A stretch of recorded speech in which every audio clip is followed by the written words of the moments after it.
Hi everyone, we're going to get started for hopefully the funnest one of the whole plenary. I'm just going to introduce our speakers here. We have on my left, Kathleen Klein from Valen Partners, and Nipissing, president of the Nipissing Law Association. Micheline Beauchamp, president of Oxford Law Association. Doug Judson, past chair from Rainy River. Ramona Abraham from Durham Region Law Association. There she is. Come on up. And finally, there's me. Okay, so let's begin. We have 30 minutes. There's going to be a timer that will be put on, and we'll start right away. But we need to see it. Yes, sorry. We don't remember our tips, so we have to get the laptop in front of us. Oh no. Oh no, it's Yeah, so back one. back one. Here we go. And what about the screens? No, I'm not getting it. Yeah, you got to move back. This way? One more. Okay. Now what? If I go forward, I'll see. Uh-oh, we're losing our time. Okay, we started. Nate, tell us when we start. 1 minute. 1 minute each. Okay, begin. Okay. How do I do it? Right. Okay. Oh, this one's It's me. this one. Okay. So my tip would, I say no calls, no emails, and no appointments as much as possible before 10 a.m. Obviously, court sometimes starts at 9 or 9:30, but this has made a huge difference, not just for me, but for because we can and it just doesn't feel like they're constantly trying to chase me throughout the day. Oh, so this has actually just happened to me. I never thought this sentence would come out of my mouth. But if you have to speak to a lawyer at the Law Society about another lawyer, even though you're a lawyer, you need a lawyer.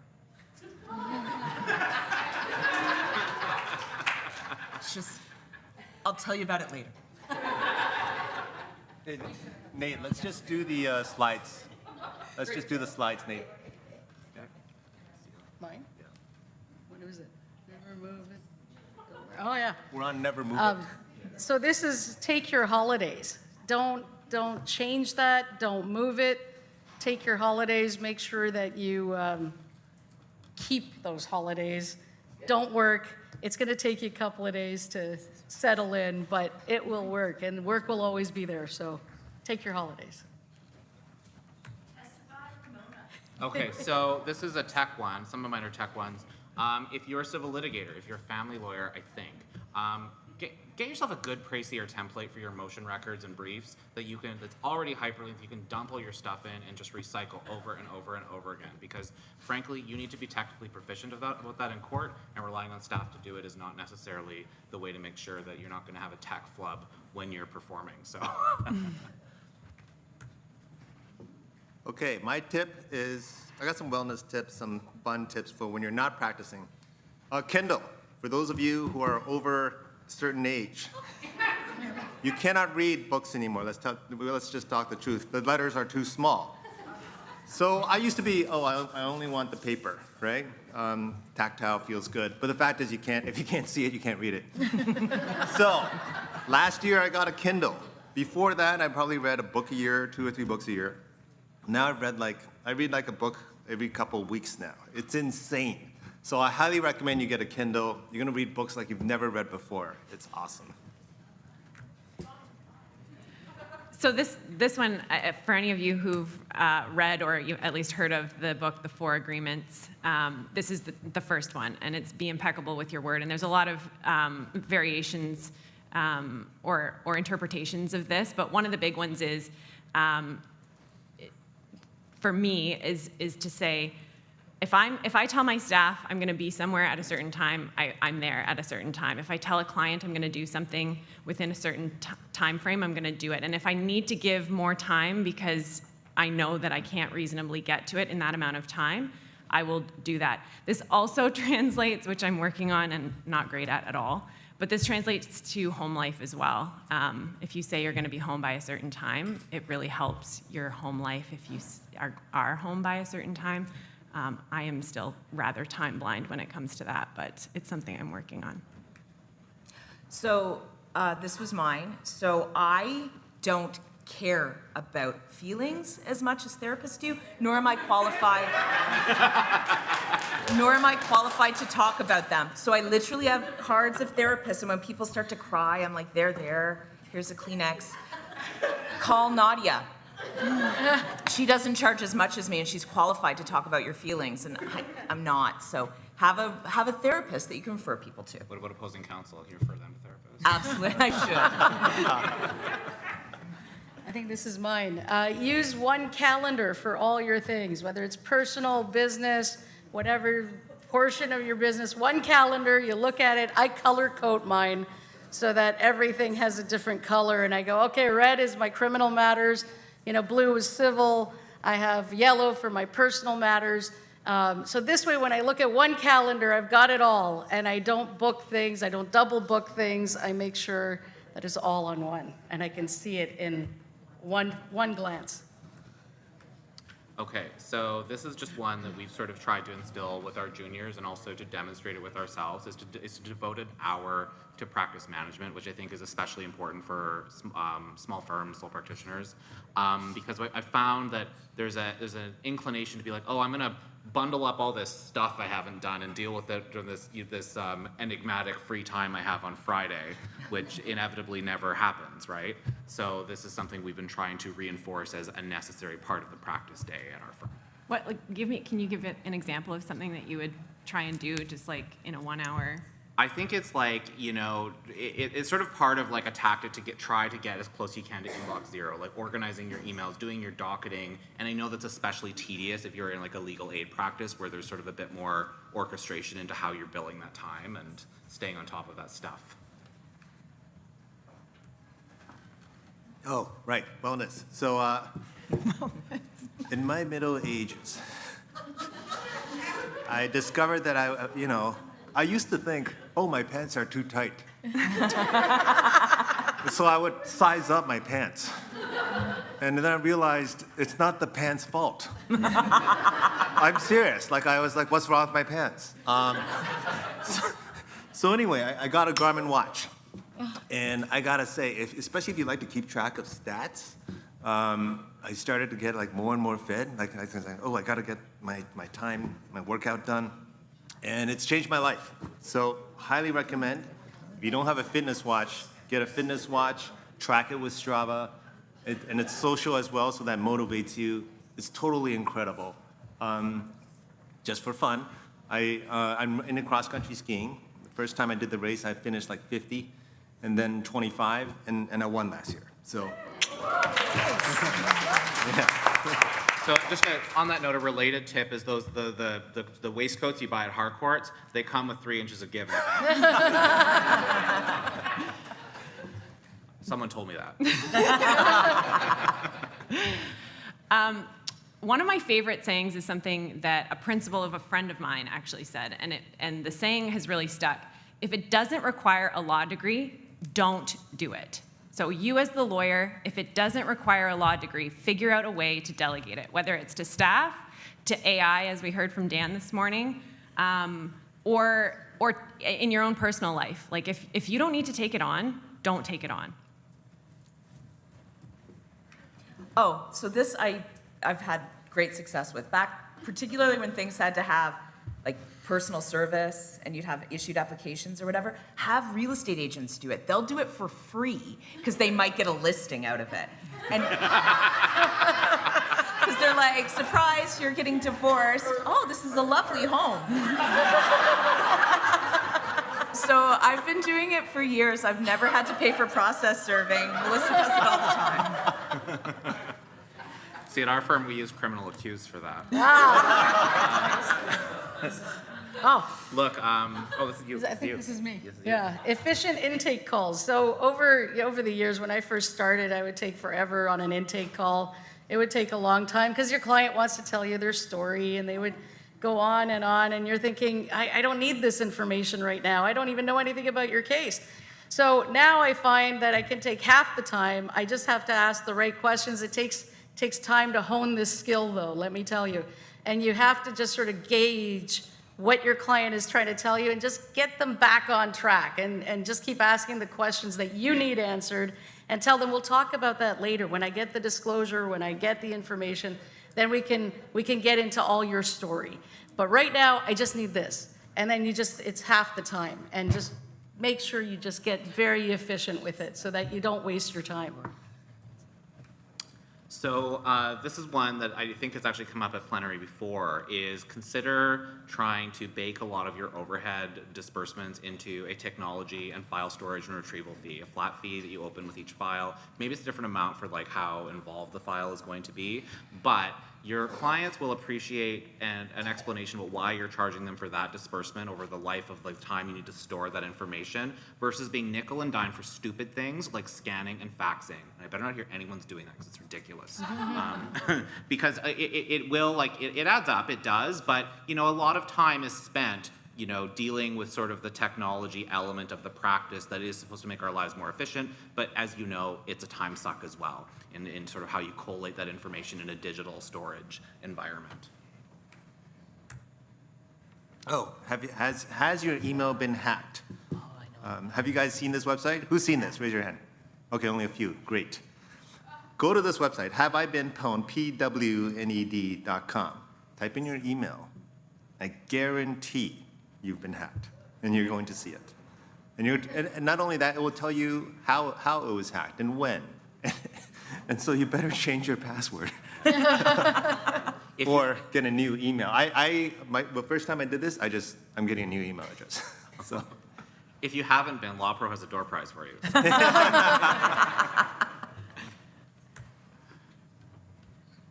This one just goes without saying. Unless you want texts in the middle of the night where they think it's super important, like pet custody or I don't know, like they just had this momentary flash of what if this happens with my real estate deal. Don't give clients your cell phone number. One of my business partners does.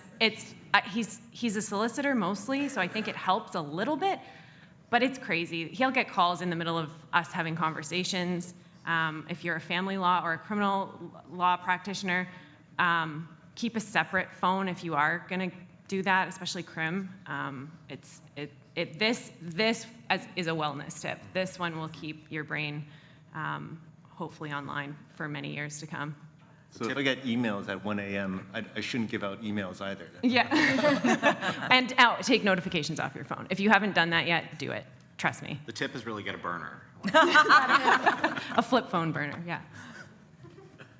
Oh, so this is a thing I've done for like 15 or 20 years. So for Administrative Professionals Day, I let my staff pick. I have 3 clerks, and they each get to pick somebody they hate the most, and I fire them. They don't want flowers. They don't want a luncheon. They want to get rid of the asshats who are driving them insane. So because sometimes they're really nice to us, and they're horribly cruel to our staff. So it is in my retainer that, you know, being rude to my staff can result in the termination of our solicitor-client relationship. So I'm not like completely off the wall on it, but they get so happy. They're like, "Oh, it's the best day of the year." They get to fire that person. So it's, yeah, better than flowers. So in my practice, I do mainly a criminal practice. And when clients come in, you know, they want a better deal, they want a discount, they want this, they want that. I'll tell them and I'll give them options. I'll say, go find somebody else. This is my price. This is what I'm doing. If you don't like it, go find someone else, someone who you trust, someone who you think you can connect with. It's fine with me. 90% of the time they come back and they retain me because they say, well, you told me straight off what your price was. You were straight goods with me, and I trust you. And it works most of the time. So this is related to a practice we've also are trying to develop. So as we take on juniors, we have sort of a weekly file review where we go through sort of the list that they have direct carriage on and just sort of have a general discussion of the status. We check how the file is organized, how they're documenting their work on the file, and these become less routine over time, but it provides sort of an opportunity to deal with the elephant in the room and the files that, you know, we all have the ones we don't want to deal with for various reasons, including me, and so I think it sort of, you know, rips the Band-Aid off of that and makes it a more productive discussion so that those annoyances don't turn into liabilities later. So. Oh, ChatGPT. If you don't know what a blister pack is, that's what it is. So my kids spent a whole day on ChatGPT making blister packs of themselves as Lego characters and whatever. If you're trying to figure out how does it work, how do you prompt ChatGPT, and if you spend some time trying to make a blister pack of yourself, I guarantee you're going to be an expert on prompting by the time you're done. So this is what I do for ChatGPT. I don't draft those press releases. I'm going to get fired after this. ChatGPT helps me draft. It helps me write. It helps give me ideas. So, and it also gives me great word choice ideas. So sometimes I'm like, what word did I use here? Oh, what's that idiom? And it will give you like 5 different ones, and oh yeah, that's the one. It's an incredible helper for your writing. I use it all the time. And ChatGPT is free. And if you don't want to use ChatGPT, there's 1,000 others, and they're all good.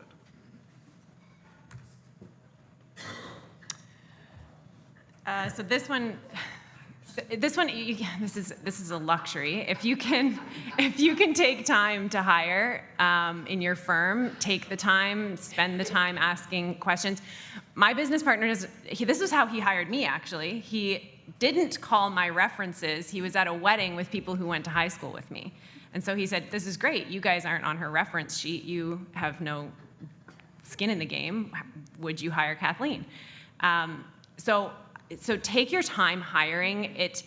We've had the feedback from people, look, we don't want a revolving door of workmates. We want to know that they're going to be here for a while, and that the training that we as the staff are typically doing for other staff is going to go somewhere. But also equally, if you've got that instinct that it's not working, do not just drag them out. You lose legitimacy with your own staff, and B, typically you're just delaying the inevitable. So if you can, obviously during real estate season, which is what we're in the middle of as well, we did have to hire quickly, and we're just hoping for the best that they'll make it till September. Oh, so this isn't even funny. I'm sorry, guys. You might have had expectations. In January of every year, I just sit down and decide when my holidays are going to be, and then I book my life around that. So I don't like try and fit holidays in. I did. Ashley and I are going on a trip, and I did, but that was booked before, right? So now it's a matter of. I remember one time the judge was like, "Why can't you be here, Ms. Beauchamp? Where will you be?" I'm like, "I don't know. I haven't booked it yet, but I have this week off." So, and then that's easier than trying to do it after. So it's also really important to diarize FOLA so you don't have to have other people doing your SCJ stuff as we speak. So stand your ground. Basically what I'm saying is when I was starting out, when I was a newer lawyer, or even as I got older even, there are people other lawyers who when they're dealing with you or sometimes clients, whether it's your color of your skin, the fact that you're a female or a male, or that you're younger, they talk down to you and they try to push you around. So my point here is, stand your ground, be strong. I had a lawyer, I was working as an agent for the Federal Crown, and I had a lawyer who I was dealing with, and I gave him a deal for his client. I said, look, this is what we're offering. He started telling me that I was, wheeling and dealing with him, and he starts talking down to me and treating me like I was this small, so I turned to him. He was a lot older than me at that time. I'm probably the age he was then. But I turned to him and I said, I don't deserve to be spoken to like this, and I'm not going to deal with you until you can talk to me with some respect. So thank you very much. And I walked away and I went to another courtroom, and within minutes he was back and he apologized, and we went and he said, my client's going to take the deal. And off we went, and we went and did it. So stand your ground. Great story. We talked about this already. A lot of places where I practice, getting process servers is hard. Finding people who will, that aren't aware this is a little side hustle they can have is incredibly helpful. So, work on a network of that. And in all truthfulness, we have actually tapped into our clients, sometimes our past clients that we know live in certain locations, to be like, oh, if I send you something, could you print it and go serve it? And, then meet me on Zoom to commission it or something like that. And so that's been very helpful to reaching out to the nether regions of the province. Oh, curate your space. So this is my desktop here. I highly recommend that you spend time making your space look awesome and feeling great. And some of my personal recommendations are 2 monitors. One monitor that's long, so you can read documents, or one gigantic monitor. Ever since I got that second one, I just put like the long Word document here. It's amazing. What else do I got? Oh, nice speakers. I like listening to music. I spend a bunch of money on speakers. Very nice.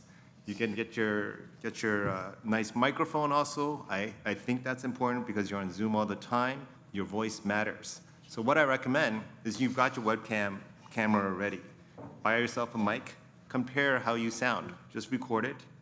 See how you sound. And if you think it sounds better, great. If not, just return it. But those are my recommendations. This is a controversial one because I know there are night owls in the crowd. I do. I'm going to say that, and my best friend who I speak with, she's an M&A lawyer in Alberta, and she's the opposite. And we speak every day. She's tried so many different things. And when she gets into the office early, before other people get in the office, she says invariably at the end of every day, man, I got so much stuff done before anyone else got in. So it's tested against other people who, and she was a night owl in law school. But get a routine in the morning too, even if it's only 20 minutes that you get to yourself, and even if it is when you get into the office, use the morning time before the day gets ahead of you, because otherwise you're jumping on a moving train. If you have a commute, you can use it, part of it as part of your morning routine in the commute. Don't meditate or do things like that while you're driving, obviously, but if you don't do it, just try it. Just try it a couple of times, and I promise you're going to see a big difference. I'm actually going to interject here because this would be where my 6th one was. So here's my tip. Finish what you start. Because I said to Ian, I've only got 5. I'll think of another one and send it to you. And I forgot. So don't be me. Is this one mine? Yeah. All right, so this is I'm a lot older now, and this hasn't happened to me in a long time, but many of you may have different experiences, but when you're young and you're new and you get clients who start hitting on you and asking you out, I want to take you snowboarding or take you on my motorcycle, all these kinds of things. It's best to tell your clients, I have a rule of ethics. I'm not allowed to date my clients. Thanks very much. If I date you, I'd have to fire you as a client. So do you want me to represent you and help you with your matter, or do you want me to date you? And then, they eventually take you on as their lawyer. But one specific incident I had, again, I was agent for a federal crown. I was running a preliminary hearing. I had a witness who was a cab driver, and he was the driver while 2 guys in the back were dealing drugs from the back of his cab. So he was a witness for the crown. So at the preliminary hearing, I was preparing him in one of the outside rooms from the courtroom. And I was alone with him, and I was talking to him, and then an officer came in and said, "We need to talk to you." So I said, "All right." And as the officer walked out, this man put out his hand, and I thought he just wanted to shake my hand. So he shook my hand, but then he turned it, he licked it, he rubbed it on his cheek, and at the same time, he passed me his number. And I walked out, and the officer's like, I said, just hold on a second. I had to go to the washroom. I washed my hands with soap, water, and I took that number, and I did the one mistake. I threw it out. And the reason this is a mistake, not because I wanted to date him. He also wanted to take me to his trailer. And I don't know. I mean, maybe you guys have trailers. That's great. I'm sorry. It's just not my kind of thing. But I threw out the number, and when we got to the trial in Superior Court, we couldn't find him. And I was like, mistake. I should have kept that number. Should have kept it. So. Okay, so I think this might be my last one. So one thing that I've tried to do at the outset of a file is, as part of our intake, have sort of a ritualized discussion with the client about how we practice, what our workflows are like, what technology we use, and what their role in that is. And part of the reason for that is that you've all had the client who shows up with a shoebox of like receipts and documents that they expect you to like painstakingly scan and collate. And I tell them, like, if you do things like that to us, it's going to be expensive for you. And so if you can assist us in like, you know, assisting with organizing your material and getting it to us in a useful way, communicating with us by email so it's integrated to our file storage properly, it will be better for you. It'll make it more efficient for us to work for you, which ultimately you'll see value on in your bottom line. So it's about setting the expectation. Obviously not everyone's equipped to do that, but I think that it will also just determine if the person is a good fit for your practice, because I think at the outset, we think we're going to deal with this, and it becomes a nightmare down the road sometimes when the person is just not adaptable to how you need to work at your firm. What is this? Friends with Oh, me. this is me again. So make friends with court staff. This is one lesson I've really learned over the years. If you want something done, the people who are going to do it for you is the court staff. If you have a good relationship with them, they will do anything for you. Like, for example, I've had situations where I've had to pull files to rescind a warrant where I forgot to attend or I didn't have it diarized properly in my calendar. Being a sole practitioner, it happens occasionally. They will pull the file, and you can get that warrant rescinded in court without your client having to turn themselves in. Or if you need, I had a client show up at court just a couple of weeks ago with two sureties, one that was the old surety, one that was a new surety. He showed up without telling me, showed up at court saying, I want to switch my surety.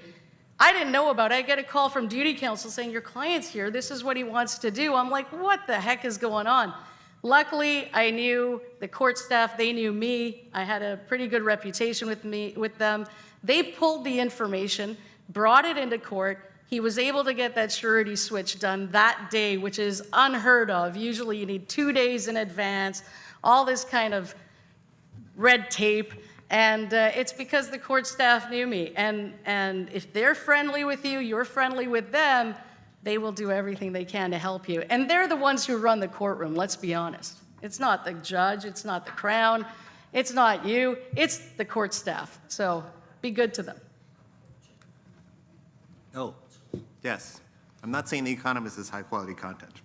I'm just saying to control what you see. If you want to see something, and you visit the same website all the time and you get tired of it, maybe it's not the website. Maybe it's you. Your content is available everywhere. If you find that you are reading the same old stuff all the time, there is other stuff out there.